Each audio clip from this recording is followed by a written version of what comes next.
ఓం శం శనేశ్వరాయ నమః. మన రెండు తెలుగు రాష్ట్రాలలోనే మొట్టమొదటిసారిగా ఆగమశాస్త్ర విధి విధానాలతో శరవేగంగా నిర్మించబడి పూజలు అందుకుంటున్నటువంటి మహిమాన్విత శ్రీ జ్యేష్ఠలక్ష్మి సమేత శనేశ్వర స్వామి దేవస్థానంకు ఈరోజు తృతీయ వార్షికోత్సవ వేడుకలు అత్యంత వైభవంగా ఘనంగా నిర్వహించబడినాయి. ఈ యొక్క కార్యక్రమంలో భాగంగా ఉదయాన్నే వేకువజామునే స్వామివారికి సుప్రభాత సేవ మరియు మహాగణాధిపతి పూజ మరియు స్వామివారికి 1008 నామాలతో సహస్రనామార్చన పూజ మరియు శ్రీ జ్యేష్ఠాదేవి శనీశ్వర స్వామివారి యొక్క కళ్యాణ మహోత్సవం నిర్వహించడం జరిగింది. అంతేకాకుండా తదుపరి ఆదిత్యాది నవగ్రహ హోమం, లక్ష్మీ గణపతి హోమం, మహాలక్ష్మి హోమం, సుదర్శన హోమం, రుద్ర హోమాన్ని కూడా నిర్వహించడం జరిగింది. ఈ యొక్క హోమాల్లో ముఖ్యంగా ఈ లోక కళ్యాణాన్ని కాంక్షించి స్వామివారి అనుగ్రహం అందరి మీద సర్వకాల సర్వావస్థలందు ఉండాలని చెప్పేసి కోరి శనిదేవుడికి 190 సార్లు హోమ హవిస్సులు కూడా ఇవ్వడం జరిగింది.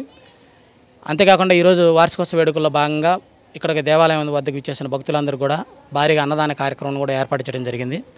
ఈ యొక్క కార్యక్రమానికి ఈరోజు ఉభయదాతలుగా ఉన్నటువంటి వారు ముక్కులకుల గోత్ర వంశస్థులు రొడ్డ సీతారామరెడ్డి, ధర్వపతిని విజయలక్ష్మి గారు, వారి యొక్క కుమారుడు హర్షవర్ధన్ రెడ్డి, కుమార్తె స్నేహలతారెడ్డిలు ఈరోజు అన్నదాన కార్యక్రమంకు ఉభయదాతలుగా ఉన్నారు. వారికి వారి కుటుంబానికి శ్రీ జ్యేష్ఠలక్ష్మి సమేత శనేశ్వర స్వామి వారు ఆయురారోగ్య అష్టైశ్వర్యాలు ఇవ్వాలని చెప్పేసి మనస్ఫూర్తిగా కోరుకుంటూ ఉన్నాం. అయితే ఈ యొక్క ఆలయం అనేటువంటిది మన రెండు తెలుగు రాష్ట్రాల్లో కూడా, అంటే మన రెండు తెలుగు రాష్ట్రాల్లో ఎక్కడ శనీశ్వర ఆలయాలు ఉన్నాయనంటే వేల మీద లెక్క పెట్టుకోవాలి. అటువంటి ఆలయాల్లో కూడా అమ్మవారితో కూడుకున్నటువంటి ఆలయం మన దేశం మొత్తంలో కూడా చాలా అత్యంత అరుదుగా ఉన్నాయి. మొట్టమొదటిది ఏంటంటే మనకి తమిళనాడులో తిరునల్లారులో ఉంది. తర్వాత మన వినుకొండ పట్టణంలో జ్యేష్ఠాదేవితో కూడుకున్నటువంటి శనేశ్వర స్వామివారు ఉన్నారు. అయితే ఈ జ్యేష్ఠాదేవితో కూడుకున్నటువంటి శనేశ్వర స్వామివారిని దర్శించి స్వామివారికి అభిషేకం చేసి ఇక్కడ ఉన్నటువంటి స్వామివారిని కొలిసినట్లయితే అనేకమైనటువంటి మనం అనుకున్నటువంటి పనులు సక్రమం కాలంలో పూర్తి అవ్వటం. అంతేకాకుండా ఇప్పుడున్నటువంటి ఈ మార్చి 29వ తారీఖు నుంచి ధనురాశి వాళ్ళకి అర్ధాష్టమ శని ఉంది. తర్వాత కుంభరాశి వాళ్ళకి, మేషరాశి వారికి, ఇక కుంభరాశి వారికి, మేషరాశి వారికి వీరికి వచ్చేసరికి ఏలినాటి శని దోషం ఉంది. దాంతోపాటుగా సింహరాశి వాళ్ళకి అష్టమ శని దోషం ఉంది. కన్యారాశి వాళ్ళకి కంటక శని దోషం ఉంది. సో మన జాతక చక్రంలో కూడా 12 రాశులు ఉంటే ఈ సగం మంది అంటే 6 రాశుల వారు ఎప్పుడు కూడా శని దోషాలతో ఇబ్బందులు పడుతూ ఉంటారు. శనిదేవుని యొక్క ఆగ్రహానికి గురవుతూ ఉంటారు.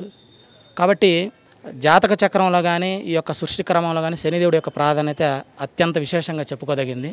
అంతేకాకుండా కలియుగానికి రాజు శనిదేవుడు, మంత్రులు వచ్చేసరికి రాహుకేతులు. రాజుని వదిలేసి మిగతా వాళ్ళందరినీ మనం కొలుస్తూ ఉన్నాం, కొలవచ్చు, తప్పులేదు. కానీ శనిదేవుని కూడా అందరూ కూడా నియమనిష్టలుగా కొలిచి ఆయన స్మరణ కూడా చేయవచ్చు. ఒకసారి స్వామివారిని కొలిసి ఆయన ఉపాసన చేస్తే ఎటువంటి సత్ఫలితాలు కలుగుతాయి అనేటువంటిది భక్తులందరూ కూడా అర్థమవుతూ ఉంటుంది. ఈ యొక్క దేవాలయం ఉదయం 6 గంటల నుంచి ప్రతిరోజు మధ్యాహ్నం 12 గంటల వరకు ఉంటుంది. మరియు సాయంత్రం 6 గంటల నుంచి 8 గంటల వరకు ప్రతిరోజు ఉంటుంది. ప్రతిరోజు స్వామివారికి తైలాభిషేకాలు నిర్వహించబడతాయి. కావున భక్తులందరూ కూడా ఈ యొక్క ఆలయాన్ని సందర్శించి స్వామివారి అమ్మవారి కృపకు పాత్రలు కావాల్సిందిగా కోరుతున్నాం. ఓం శం శనేశ్వరాయ నమః. నమస్తే అండి, మీ పేరు? నా పేరు రఘురామ్ అండి. మీరు ఎక్కడి నుంచి వచ్చారండి? మేము ఇక్కడ పోర్ట్లూరు నుండి వచ్చామండి. ఓకే, ఈ ఆలయానికి మీరు వస్తూ ఉన్నారు కదా, ఇక్కడ ఉన్న విశిష్టతలు ఏంటి? ఇక్కడ శ్రీ జ్యేష్ఠలక్ష్మి సమేత శ్రీ శనేశ్వర స్వామి దేవస్థానం ఇది. ఇక్కడ స్వామివారు బాగా మహిమగలుగా ఉంటారు. స్వామివారు వచ్చేసరికి 7 అడుగుల విగ్రహంగా ప్రతిష్ఠించారు. మేము అనుకోకుండా ఒక ప్రాబ్లంలో ఇలాగ బందీగా అయినప్పుడు స్వామివారి కళ్ళలోకి వచ్చి మీరు మన గుడికాడికి వస్తారు, గుడికాడికి వచ్చి సేవ చేస్తారని చెప్పేసి కళ్ళలోకి రావడం జరిగింది. నేను వెంటనే 4వ రోజు వచ్చేసి గుడికాడి సేవకు వచ్చేసాను. ఇంకోటి వచ్చేసరికి మా అమ్మగారికి అన్ఎక్స్పెక్టెడ్గా ఇక్కడే టెంపుల్లోనే సేవ చేస్తూ ఉండగా కొంచెం టెంపుల్ కాంచి ఇంటికి లేట్గా వెళ్ళేసరికి మా అమ్మగారు అనారోగ్యంతో ఇంటికాడ ఉన్నారు. అన్ఎక్స్పెక్టెడ్గా హాస్పిటల్కి తీసుకెళ్ళి జాయిన్ చేయడం జరిగింది. నేను అక్కడే ఉండి గుడిలో స్వామివారికి మొక్కున్న హాస్పిటల్లో నుండి మా అమ్మవారికి బాగుంటే నడిచి వస్తా అని చెప్పేసి మొక్కున్నాను. మా అమ్మవారు చిన్నగా వారం కోలుకుంటా రావడం జరిగింది. నేను 7 వారాల నుంచి మా పోర్ట్లూరు నుంచి శనేశ్వర దేవస్థానం వరకు నడుచుకుంటూ వచ్చాను. ఎన్ని వారాలు వచ్చారు? అట్లా 7 వారాలు వచ్చామండి. మళ్ళీ ఇప్పుడు కూడా మళ్ళీ గుడి ఇక్కడ మా ఊరు నుంచి మళ్ళీ ఇక్కడికి నడుచుకుంటూ రావడం జరుగుతుంది. కొంచెం ప్రాబ్లమ్స్ ఏమైనా ఉంటే పోతాయని చెప్పేసి. నయమైందా మరి మీ అమ్మగారికి? మా అమ్మగారికి నయమైందండి. మళ్ళీ ఆమె ఇప్పుడు నార్మల్గా ఇంతకుముందు ఎలాగ ఉన్నదో అలాగనే పని కూడా వెళ్ళిపోతున్నారు, పని చేసుకుంటున్నారు.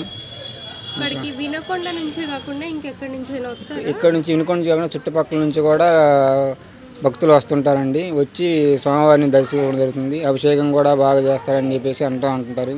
ఇక్కడ ఒక్కసారి ఈ టెంపుల్ కాడికి ఒకసారి వచ్చినప్పుడు ఒక భక్తులు మళ్ళీ మళ్ళీ రావాలని వాళ్ళకి మనసులో అది పడుతుందండి. ఇక్కడ మాకు కూడా ఈ గుడిలో నేను కూడా కమిటీ నెంబర్ కాబట్టి నాకు చెబుతూ ఉంటారు అక్కడ వాళ్ళందరూ. మేడం ఎక్కడి నుంచి వచ్చారు? మాది విటమరాజపల్లి అండి. అది మా అమ్మగారి ఊరు. అక్కడి నుంచి శైలజ. ఓకే, ఈ ఆలయానికి విశిష్టతలు ఏంటి, అలాగే మీకేం మహిమలు కలిగినాయి? అది థర్డ్ ఇయర్ కంప్లీట్ అయ్యి ఫోర్త్లో ఎంటర్ అవుతున్నామండి. ఇది ఆలయం ఈరోజుకి థర్డ్ కంప్లీట్ అయింది. నేను స్టార్టింగ్ నుంచి ప్రతిష్ట నుంచి ఇక్కడికి వస్తున్నాను. అంటే యాక్చువల్లీ శనిదేవుడు అంటే ఎంతో మహిమగల, అంటే న్యాయాధికారి. శనిదేవుడు అంటే న్యాయాధికారి. సో మనము ధర్మంగా ఉంటే కంపల్సరీ మన వైపు విజయం ఉంటుంది. నెగిటివ్ నుంచి మనం పాజిటివ్ వైపు విజయం సాధించవచ్చు. నేను చాలా బిలీవ్ చేస్తున్నాను. నేను కూడా ఎక్స్పీరియన్స్ అయ్యాను అనమాట ఆ పాజిటివిటీని. నా వైపు నెగిటివిటీ ఎంతమంది ప్రయత్నాలు చేసినా కొంచెం చెడుగా బ్యాడ్గా ట్రై చేశారు, చాలామంది నెగిటివిటీ స్ప్రెడ్ చేశారు. సో నేను కంటిన్యూస్గా ఎవ్రీ వీక్ ఎవ్రీ సాటర్డే వస్తాను. స్వామివారికి నాకు తోచినంత సేవ చేస్తాను. సో చాలా ట్రస్ట్ అనమాట, చాలా ట్రస్ట్ చేశాను. ఈ గుడికి ఎంత పవర్ఫుల్ అంటే నేను మాటలు కూడా చెప్పలేను.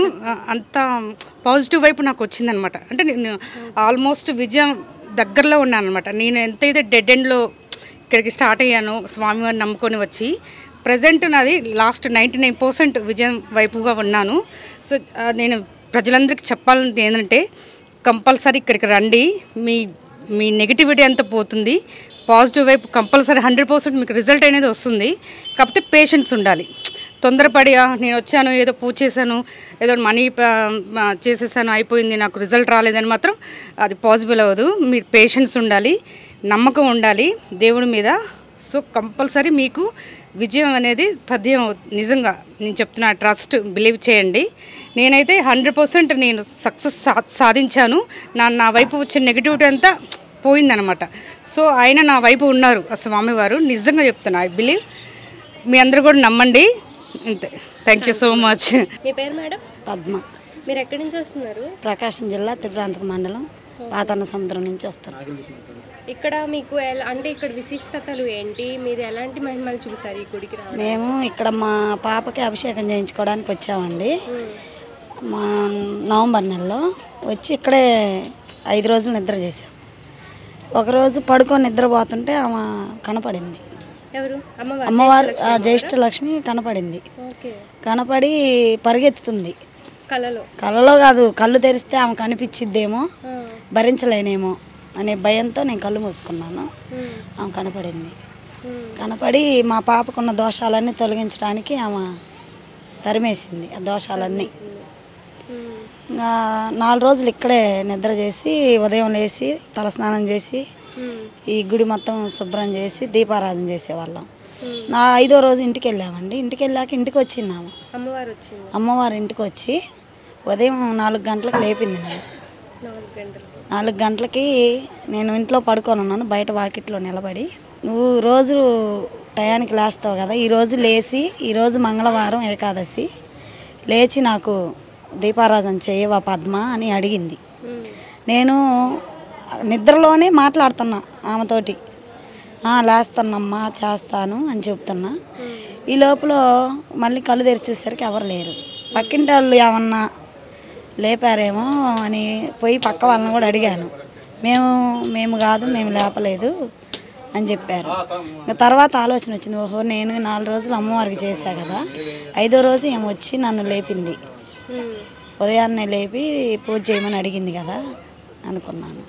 అప్పటి నుంచి నేను ప్రతి శుక్రవారం జ్యేష్ఠ అమ్మవారికి చేస్తూనే ఉన్నాను. ప్రతి శనివారం వీలున్నంత మటుకు, శని త్రయోదశికి, శని ఏకాదశికి, శని అమావాస్యకి వస్తూనే ఉంటాము. అమ్మవారి కోసం శుక్రవారం కూడా వస్తారా? అమ్మవారి ఇంట్లో చేసుకుంటానండి.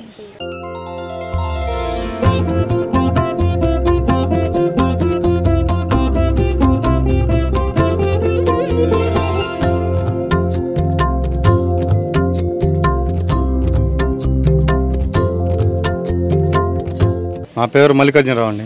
ఎక్కడి నుంచి వచ్చారు? మీరు? పోట్లూరు నుంచి. ఓకే, ఇక్కడ మీరు ఎలాంటి మహిమలు చూసారండి ఈ గుడిలో? ఈ గుడి దగ్గరకు వచ్చిన తర్వాత చాలా మంచి జరిగిందండి. ఇక్కడికి వచ్చిన తర్వాత 190 ప్రదక్షిణ చేశాం. అంటే శని త్రయోదశి ఏ రోజు ఉంటుందో ఆ రోజు 190 ప్రదక్షిణ చేశాం. ఇక్కడికి వచ్చిన తర్వాత నాకు చాలా మంచి జరిగింది. మా కుటుంబానికి అంటే నాకు ఏదైనా కోరికలో నేను కోరుకున్న కోరికలు నాకు నెరవేరినాయి. చాలా మహిమగల గుడి ఇది. కావాలంటే ఎవరైనా ఎగ్జాంపుల్ చూసుకోవాలంటే ఎవరైనా రావచ్చు, చూడొచ్చు. ఇక్కడ మహిమ జరిగింది కాబట్టి మనం చెబుతున్నాం, చెప్పగలిగినాం. లేకపోతే మనం టీవీ దీని ముందర కూడా వచ్చేవాళ్ళం కాదు, వీడియో ముందలకి. ఇక్కడ వినకొండ ప్రజలైనా ఇంకా చుట్టుపక్కల నుంచి ఎవరైనా? చుట్టుపక్కల ఎన్ని గ్రామాలు అయితే ఉన్నాయో అన్ని గ్రామాల నుంచి ఇక్కడికి వస్తారు.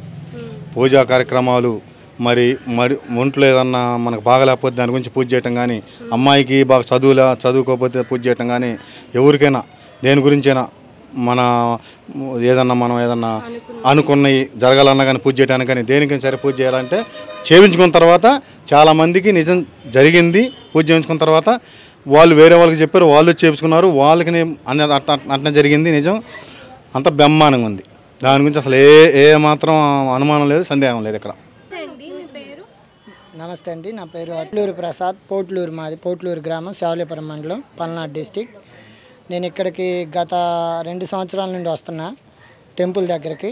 నాకు అనుకున్న కోరికలు జరిగినాయి. మా పాస్ పుస్తకాలు కొన్ని పెండింగ్లో ఉండి ఆగిపోతే మండలం రెవెన్యూ ఆఫీస్ దగ్గరికి వెళ్తే అది లేదు, అవ్వదన్నారు. అవ్వదన్న తర్వాత వాళ్ళే 2 మంత్స్కి పిలిచి మరి మీ బుక్స్ ఇట్లా రెడీ అని తీసుకెళ్ళండి అన్నారు. అదొకటి. మా పొలం వాళ్ళ అమ్మాయికి కొంచెం ప్రాబ్లం, హైదరాబాద్లో జాబ్ అయితే వాళ్ళ భర్త టార్చర్ పెడుతుంటే వాళ్ళకి చెప్పి ఇక్కడికి తీసుకొచ్చా. అయ్యేవారు పూజ చేశారు. వాళ్ళకి పూజ చేస్తే ఆ అమ్మాయిని వారం అంటే 7 డేస్కే వాళ్ళ భర్త వచ్చేసి పెద్ద మనుషులు పెట్టి ఆ అమ్మాయికి సారీ చెప్పి ఆ అమ్మాయిని తీసుకెళ్ళి కొత్తలూరు గ్రామం, వాళ్ళది కొత్తలూరు గ్రామం. అయితే వాళ్ళు తీసుకెళ్ళిన తర్వాత వాళ్ళ అమ్మ వాళ్ళ నాన్న ఆ అమ్మాయి ఇక్కడికి చాలాసార్లు పూజలకు వచ్చారు. ఇంకా ఇప్పుడు హైదరాబాద్ కదా, అప్పుడప్పుడు వాళ్ళకి కుదిరినప్పుడు వస్తున్నారు. అదొకటి. పాడి పంట, పశు సంరక్షణ అన్నీ బాగుంటాయి ఇక్కడ. చాలామందికి జరిగినాయి. ఏదంటే విద్యా లోపం కానీ, ఎవరైనా విద్యలో మధ్యలో ఆగిపోయిన వాళ్ళు కానీ, ఏదైనా భార్యాభర్తల వివాదాలు కానీ, ఏదైనా అన్నిటికీ ఇక్కడ ఈ స్వామి మహిమలు అంటే చాలా మహిమ గలవాడు. ఈ జ్యేష్ఠమాత సమేత శ్రీ శనేశ్వర స్వామి చాలా అద్భుతమైన స్వామి, అరుదైన స్వామి. నాకు చాలా మంచి జరిగినాయి. Thank you. పేరండి? వెంకటలక్ష్మి అండి. ఎక్కడి నుంచి వస్తున్నారు? తిరుపతి మండలం, ప్రకాశం జిల్లా అండి. ఇక్కడ విశిష్టతలు ఏంటి అండ్ ఎక్కడి నుంచి వస్తున్నారు? గత 3 సంవత్సరాల నుంచి వస్తున్నామండి మేము. ఎలాంటి మహిళలు ఇక్కడ మాకు అనుకున్నట్టు మాకు అవుతున్నాయి.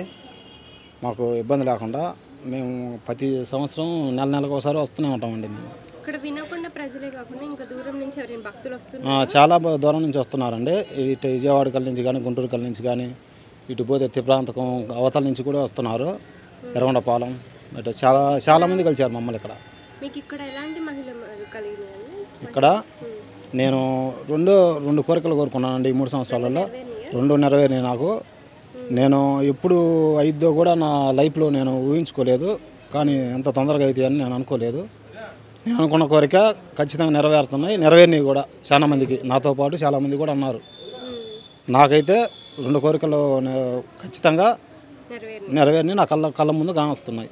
శ్రీ శనేశ్వర స్వామివారి దేవస్థానంకు ఈరోజు తృతీయ వార్షికోత్సవంలో భాగంగా జూన్ 9వ తారీఖున స్వామివారికి నిర్వహించే వార్షికోత్సవ వేడుకల్లో భాగంగా ఈ యొక్క జ్యేష్ఠలక్ష్మి అమ్మవారికి ఈ ప్రతిష్ట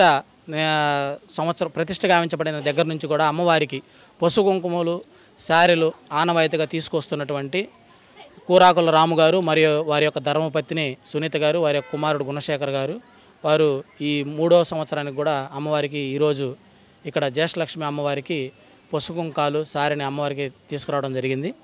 వారికి వారి కుటుంబానికి శ్రీ జ్యేష్ఠలక్ష్మి సమేత శ్రీ శనేశ్వర స్వామివారు ఆయురారోగ్య అష్టైశ్వర్యాలు ప్రసాదించాలని చెప్పి మనస్ఫూర్తిగా కోరుకుంటూ ఉన్నాం. ఈ యొక్క స్వామివారి విగ్రహ ప్రతిష్ట గావింపబడిన 3 సంవత్సరాలు పూర్తవుతున్న కారణంగా రేపు వార్షికోత్సవాన్ని నిర్వహించడం జరుగుతుంది. ఈ రోజున స్వామివారికి వేకువజామున ఉదయాన్నే గణపతి పూజను నిర్వహించడం జరుగుతుంది. మంగళ వాయిద్యాలతో స్వామివారికి నగరోత్సవం నిర్వహించడం జరుగుతుంది. తదుపరి శ్రీ జ్యేష్ఠలక్ష్మి సమేత శ్రీ శనేశ్వర స్వామివార్లకి కళ్యాణ మహోత్సవాన్ని ఏర్పాటు చేయడం జరుగుతుంది. ఈ యొక్క మనం అన్ని దేవాలయాల్లో అందరి దేవుల యొక్క కళ్యాణాన్ని వీక్షించడం జరిగింది, తిలకించడం జరిగింది. కానీ ఈ యొక్క శనైశ్వర స్వామి మరియు జ్యేష్ఠాదేవి యొక్క కళ్యాణం అనేది మన 2 తెలుగు రాష్ట్రాల్లో కూడా అత్యంత అరుదుగా నిర్వహించబడేటువంటి కార్యక్రమం. అది మొట్టమొదటిసారిగా మన యొక్క వినుకొండ శ్రీ శనైశ్వర స్వామి దేవస్థానం నందు వార్షికోత్సవ వేడుకల్లో భాగంగా ఈ యొక్క కళ్యాణ మహోత్సవం నిర్వహించడం జరుగుతుంది. కావున ఈ యొక్క కళ్యాణ మహోత్సవ కార్యక్రమం అందరూ కూడా వీక్షించడం వల్ల ఈ యొక్క మనకున్నటువంటి ఏలినాడి శని బాధలు, దారిద్ర్య బాధలు, అంతేకాకుండా మనకి శత్రు బాధలు, ఆరోగ్య సమస్యలు, వ్యాపారంలో తీవ్రమైనటువంటి నష్టాలు ఇవన్నీ కూడా తొలగిపోవడం జరుగుతుంది. ఈ యొక్క కళ్యాణాన్ని ప్రతి ఒక్కరు కూడా భక్తులు కూడా వచ్చి వీక్షించి స్వామి అమ్మవారి కృపకు పాత్రలు కావాల్సిందిగా కోరుతున్నాం. దాని తదుపరి హోమాన్ని అంటే లక్ష్మీ గణపతి హోమం, వాస్తు హోమం, సుదర్శన హోమం, రుద్రహోమం, మహాలక్ష్మి హోమాన్ని కూడా నిర్వహించడం జరుగుతుంది. 12 గంటలకు పూర్ణాహుతి చేసిన తదుపరి 12 గంటల నుంచి స్వామివారికి మహానైవేద్యం చెల్లించిన తర్వాత ఇక్కడ వచ్చినటువంటి భక్తులందరూ కూడా భారీగా అన్నదాన కార్యక్రమం ఏర్పాటు చేయడం జరిగింది. కాబట్టి ప్రతి ఒక్కరూ కూడా ఈ యొక్క ఆంధ్రప్రదేశ్ రాష్ట్రంలోని పల్నాడు జిల్లాలో వినుకొండ పట్టణంలో నర్సాపేట రోడ్డు నందు కొలువై ఉన్న శ్రీ జ్యేష్ఠలక్ష్మి సమేత శనైశ్వర స్వామివారి దేవస్థానం విచ్చేసి ఈ యొక్క కార్యక్రమంలో అందరూ కూడా పాలు పంచుకొని స్వామి అమ్మవారి కృపకు పాత్రులయ్యి తీర్థ ప్రసాదాలు స్వీకరించవలసిందిగా మరీ కోరుతున్నాం. ఓం శం శనైశ్వరాయ నమః. అందరికీ నమస్కారం అండి. మన వినుకొండ నగర శివార్లలో ఉన్న శ్రీ జ్యేష్ఠలక్ష్మి సమేత శనేశ్వర ఆలయానికి తృతీయ వార్షికోత్సవాన్ని పురస్కరించుకొని ఈరోజు ముఖ్యంగా అమ్మవారికి సారె భాగంగా కూరాకుల రామువారి కుటుంబ సభ్యులు సారెని తీసుకొచ్చారండి. ఇది ఇప్పటి నుంచి 2 సంవత్సరాల నుంచి ఎంతో ఘనంగా నిర్వహించబడుతుంది. మన 2 తెలుగు రాష్ట్రాల్లోనే ఎంతో మహిమాన్వితంగా ఎలుగుతున్న ఈ శనేశ్వర స్వామి ఆశీస్సులు ప్రతి ఒక్కరికి ఉండాలని, అలాగే జ్యేష్ఠలక్ష్మి సమేత అమ్మవారి ఆశీస్సులు కూడా వారి కుటుంబానికి ప్రతి ఒక్కరికి కూడా భక్తులకి అందాలని మనస్ఫూర్తిగా కోరుకుంటున్నాను. శ్రీ జ్యేష్ఠలక్ష్మి సమేత శ్రీ శనేశ్వర స్వామి వారి తృతీయ వార్షికోత్సవ శుభాకాంక్షలు. మేము అమ్మవారు పుట్టింటి తరపున సారె తీసుకొస్తాము. అమ్మవారు మమ్మల్ని చల్లగా చూసి అందరినీ అలానే ఆశీస్సులు ఇవ్వాలి, అందరినీ చల్లగా చూడాలి.